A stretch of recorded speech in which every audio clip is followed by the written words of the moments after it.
একা এক ঘরে পড়ে আছো, না খেয়ে আছো, এটা কিন্তু আমার ভালো লাগছে না। তুমি জানো না আমরা কত আশায় ছিলাম দাদা ভাইয়ের এই বিয়েটা নিয়ে। আমি ভেবেছিলাম আমার একটা সঙ্গী হবে, কিন্তু ছাড়ো, সঙ্গী হওয়া তো দূরের কথা, আমি তো দেখছি তুমি এই বাড়ি থেকে ক্রমশ অ্যালুফ হয়ে যাচ্ছ। এটা তো ভালো হচ্ছে না বৌদি। এটা করে কি লাভ বলো তো? তুমিও কি আমাকে অ্যাকিউজ করতে এসেছো? না বৌদি, আমি তো তোমাকে অ্যাকিউজ করতে আসিনি। যদি তোমার কোনো ভুল হয়ে থাকে সেই ভুলটা রেকটিফাই করে আমাদের সঙ্গে একসঙ্গে চলো না বৌদি। তুমি এরকম ভাবে আলাদা আলাদা থাকলে না আমার খুব খারাপ লাগে। বিশ্বাস করো বৌদি, আমার কান্না পেয়ে যায়। আমি তো কোনোদিন ভাবিনি যে আমার বৌদি এরকম হবে।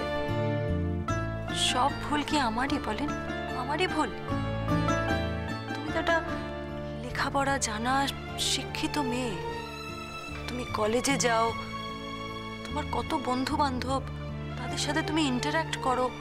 তোমার এটা একবারও মনে হচ্ছে না বলেন যে আমার সম্পর্কে সবাই যে কথাগুলো বলছে তার দায় সব সময় আমার নয়? মনে হচ্ছে না তোমার?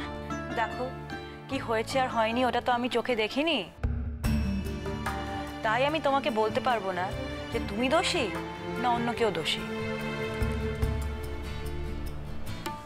তুমি আমাকে ট্রাস্ট করো না বলেন? করতে চাই বৌদি, কিন্তু আমি সোনালী বৌদিকেও ট্রাস্ট করি। সোনালী বৌদি এই বাড়িতে আমার অনেক আগে এসেছেন। উনি তোমাদের বড় বৌদি, তোমাদের এত ভালোবাসেন উনি, তোমরাও ওনাকে খুবই ভালোবাসো আমি জানি। ওনাকে বিশ্বাস করাই তো স্বাভাবিক, তুমি তো করবেই ওনাকে বিশ্বাস। কিন্তু যে মেয়েটা তোমাদের বাড়িতে নতুন এসেছে তারই বা কি দোষ বলো? কি দোষ? তাকে যদি তুমি বিশ্বাসই না করতে পারো তাহলে বৌদি বলে কেন ডাকো বলেন? কেন? বিশ্বাস করতে পারবো না তো বলিনি, আমি বিশ্বাস করতে চাই তোমাকে, সত্যি বলছি বিশ্বাস করতে চাই। বিশ্বাস করতে চাই আর বিশ্বাস করি, এই দুটো কথার মধ্যে কিন্তু আকাশ পাতাল তফাৎ আছে বলেন। বৌদি, কিছু কিছু জিনিস তো অ্যাচিভ করতে হয়, প্রথম দিন থেকে তো আর পাওয়া যায় না।